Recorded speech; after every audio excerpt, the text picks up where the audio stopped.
Hi friends, welcome to my channel mom Deepti tips. ఈరోజు కూడా ఒక అద్భుతమైన వీడియో గురించి మాట్లాడుకుందాం. ప్రతి ఇంట్లో కూడా బాత్రూమ్స్ అనేవి ఉంటాయి. సో ఎలా ఉంటాయి? నల్లగా మురికి పట్టేసినట్టు టైల్స్ అయితే అసలు చూడలేమండి. చూసారు కదా, మా బాత్రూమ్ అయితే ఇలా ఉంది ప్రెజెంట్.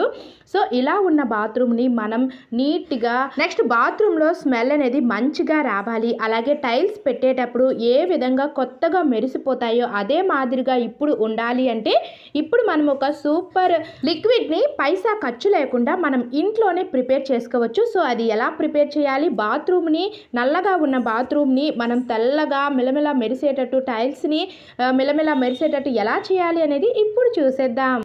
ఈ లిక్విడ్ ప్రిపేర్ చేయడానికి మనం ముందుగా వాటర్ అనేవి తీసుకోవాలండి. 2 గ్లాసులు వాటర్ తీసుకొని వీటిని బాగా బాయిల్ చేయాలి. అలాగే ఇందులో మనకి బేకింగ్ సోడా ఒక 2 స్పూన్స్ వరకు యాడ్ చేయండి.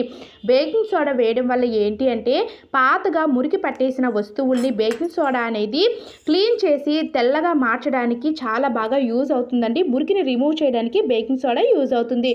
అలాగే 2 స్పూన్స్ వరకు సర్ఫ్ ఉంటుంది కదా, మనం బట్టలకి యూజ్ చేసే సర్ఫ్ పౌడర్ ఉంటుంది కదా, ఈ యొక్క సర్ఫ్ పౌడర్ అనేది యాడ్ చేయండి.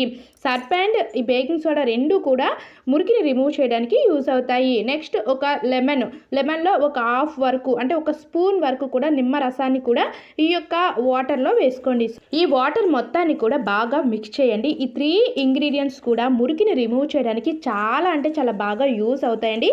సో ఈ లిక్విడ్ తోటే బాత్రూమ్ని క్లీన్ చేద్దాం. ఫస్ట్ బాత్రూమ్ అయితే ఇలా ఉంది. ముందుగానే మీకు చూపించాను కదా. ఫస్ట్ ఒక టూత్ పేస్ట్ అనేది తీసుకోండి. సో ఏ పేస్ట్ అయినా పర్వాలేదు. అలాగే ఒక స్క్రబ్బర్ కూడా తీసుకోండి. స్క్రబ్బర్ మనకు బాత్రూమ్స్లో యూజ్ చేసే స్క్రబ్బర్స్ ఉన్నా పర్వాలేదు, లేదా ఎలాంటి స్క్రబ్బర్ ఉన్నా పర్వాలేదండి. కొంచెం టూత్ పేస్ట్ని ఈ యొక్క స్క్రబ్బర్ పైన వేసి ఇలా తడి చేయండి.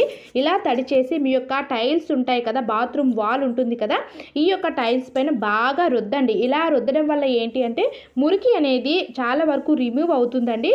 సో చూసారు కదా, ఇప్పుడు నేను చెప్పినట్టుగా ఈ విధంగా మొత్తం బాత్రూమ్ చుట్టూ వాల్స్ ఉంటాయి కదా, ఈ వాల్స్ మొత్తాన్ని కూడా ఈ విధంగానే ఈ యొక్క స్క్రబ్బర్ తోటి గట్టిగా రుద్దండి. ఇలా రుద్దడం వల్ల మురికి అనేది చాలా వరకు రిమూవ్ అవుతుంది.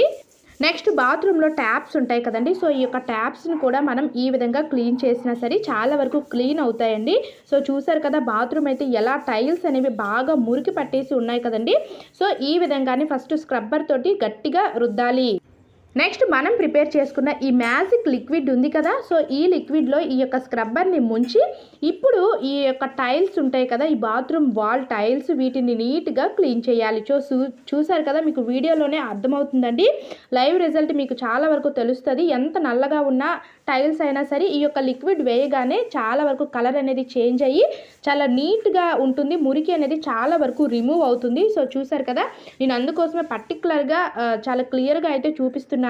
నెక్స్ట్ ఇందులో సర్ఫ్ కూడా యాడ్ చేసాం కాబట్టి సో ట్యాప్స్, ప్లాస్టిక్ ట్యాప్స్ కానీ ట్యూబ్స్ లాంటివి ఉంటాయి కదా, సో వీటిపై ఉండే మురికి కూడా చాలా వరకు రిమూవ్ అవుతుంది. సో కొనేటప్పుడు ఎంత కొత్తగా ఉంటాయో ఈ లిక్విడ్ యూజ్ చేసి క్లీన్ చేసిన తర్వాత కూడా టైల్స్ కానీ ట్యాప్స్ కానీ ప్లాస్టిక్ ఏవైనా సరే చాలా అంటే చాలా నీట్గా కొత్తగా ఉంటాయండి.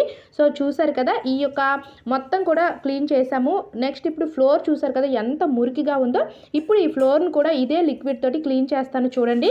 సో ఇది ఎప్పటి నుంచి క్లీన్ చేయకపోవడం వల్ల ఏంటి అంటే మురికి అనేది మొత్తం పేరుకుపోయిందండి. బాత్రూమ్స్ మనం ఎప్పుడు క్లీన్ చేయం కదా, సో ఎప్పుడో క్లీన్ చేస్తాము. ఈ విధంగా టైల్స్ అనుకోండి ఇంకా మురికి అనేది ఇంకా పేరుకుపోతుంది. ఈ విధంగానే ఆ లిక్విడ్ వేసి మొత్తం ఫ్లోర్ కూడా నీట్గా క్లీన్ చేయండి. సో చూసారు కదా, చాలా వరకు మురికి అనేది వదిలి టైల్స్ అనేవి మెరుస్తున్నాయి. మనం బాత్రూమ్స్ క్లీన్ చేసే లిక్విడ్స్ మనకి మార్కెట్లో ఉన్నా సరే వాటి యొక్క కాస్ట్ అనేది ఇప్పుడు చాలా ఎక్కువగా ఉన్నాయి కదండి. సో అందుకోసమే పైసా ఖర్చు లేకుండా మన ఇంట్లో ఉండే బేకింగ్ సోడా, సర్ఫ్ అనేది యూజ్ చేస్తూ ఉంటాం. నెక్స్ట్ నిమ్మకాయ ఎలానే ఉంటుంది. సో ఈ యొక్క మిశ్రమంతో మనం చక్కగా ఈ విధంగా బాత్రూమ్స్ అనేవి క్లీన్ చేసుకోవచ్చు. నెక్స్ట్ బాత్రూమ్స్ మొత్తం కూడా మనం నీట్గా క్లీన్ చేసిన తర్వాత వాటర్ ఉంటుంది కదా, దగ్గుడు వాటర్తో ఈ విధంగా మొత్తాన్ని కూడా స్ప్రెడ్ చేయండి. వాటర్ అంతా కూడా ఇలా చేయడం వల్ల ఏంటి అంటే మురికి అంతా కూడా బయటికి పోతుంది. సో చూసారు కదా, టైల్స్ అనేవి మనం లోన్కి వెళ్ళేటప్పుడు ఎలా ఉన్నాయి, ఇప్పుడు చూడండి ఎంత నీట్గా ఉన్నాయో. సో ఒక్కసారి కూడా మీరు ట్రై చేయండి. ఎలా ఉంది అనేది కింద కామెంట్ సెక్షన్లో కామెంట్ చేయండి. మనం యూజ్ చేసే బాత్రూమ్స్ క్లీన్ చేసుకోవడంలో తప్పైతే లేదండి. దీని గురించి భయపడవలసిన అలాగే మొహమాట పడవలసిన అవసరం లేదండి. So thanks for watching.